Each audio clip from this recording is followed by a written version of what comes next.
এই ভিডিওটিতে আমি আলোচনা করব কিভাবে আপনারা একটি ফেভাইকন ক্রিয়েট করতে পারেন। ফেভাইকন হলো আমাদের প্রতিটি ওয়েবসাইটের টাইটেলের পাশে যে ছোট ইমেজটি দেখা যায়, সেই ইমেজটিকে আমরা ফেভাইকন বলে থাকি। ফেভাইকন ক্রিয়েট করার জন্যে আমরা বিভিন্ন রকম টুলস অফলাইনে ইউজ করতে পারি, কিন্তু সেটি অনেক ক্ষেত্রে অনেকের দ্বারা পসিবল হয় না। সফটওয়্যার ইনস্টলেশন বা কম্পিউটার কনফিগারেশনের জন্য সমস্যা হয়, আমরা অনলাইনে টুল ইউজ করব। তো মূল ভিডিওটিতে যাওয়ার আগে আপনার কাছে একটি রিকোয়েস্ট, আপনি যদি আমার চ্যানেলে নতুন হয়ে থাকেন তাহলে এখান থেকে সাবস্ক্রাইব বাটনে ক্লিক করে পাশে থাকা বেল বাটন থেকে অল সিলেক্ট করে দিবেন। অনলাইনে ফেভাইকন ক্রিয়েট করার জন্য অনেক টুলস রয়েছে, তার মধ্যে আমি একটি টুলস ইউজ করছি, সেটি হলো পিক্সেলার এক্স। অনলাইনে যে কোনো ব্রাউজারে আপনারা সার্চ দিবেন পিক্সেলার এক্স লিখে, এখান থেকে প্রথম যে ওয়েবসাইটটি দেখছেন এটি ওপেন করবেন।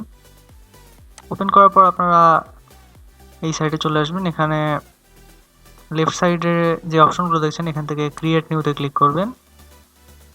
এরপর এখানে টাইটেল দিবেন একটি।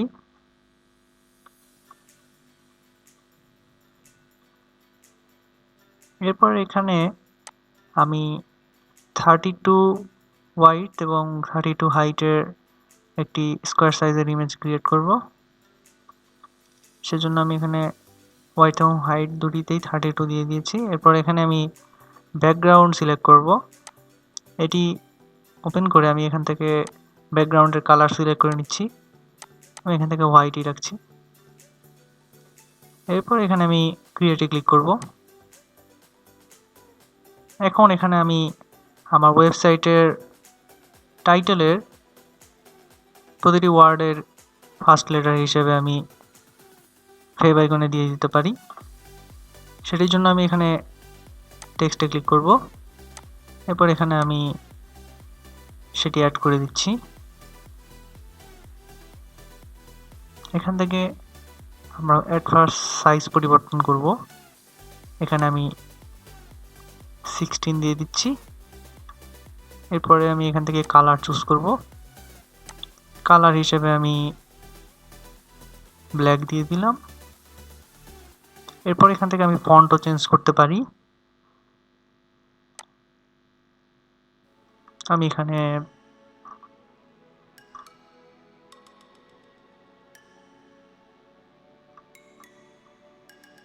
এই ফন্টটি দিয়ে দিলাম।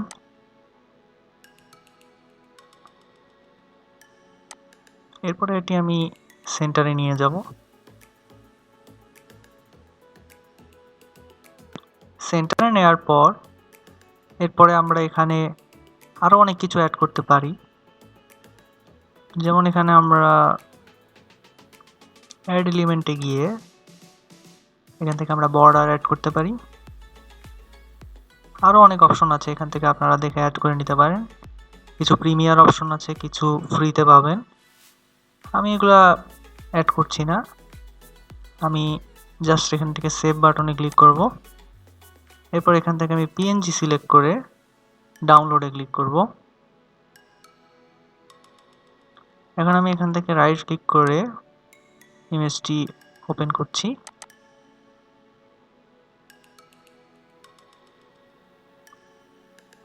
এটি খুবই স্মল সাইজের একটি ইমেজ।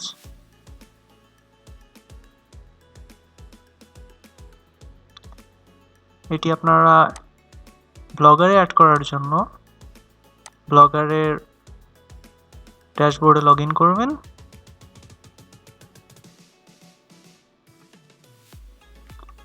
এরপর এখান থেকে লেআউটে যাবেন। লেআউটে গিয়ে এডিটে ক্লিক করবেন। এরপর এখান থেকে চুজ ফাইলে ক্লিক করে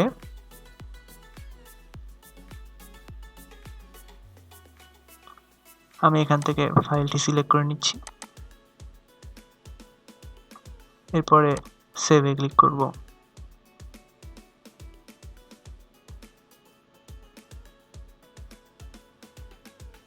এরপর সেভ অ্যারেঞ্জমেন্ট।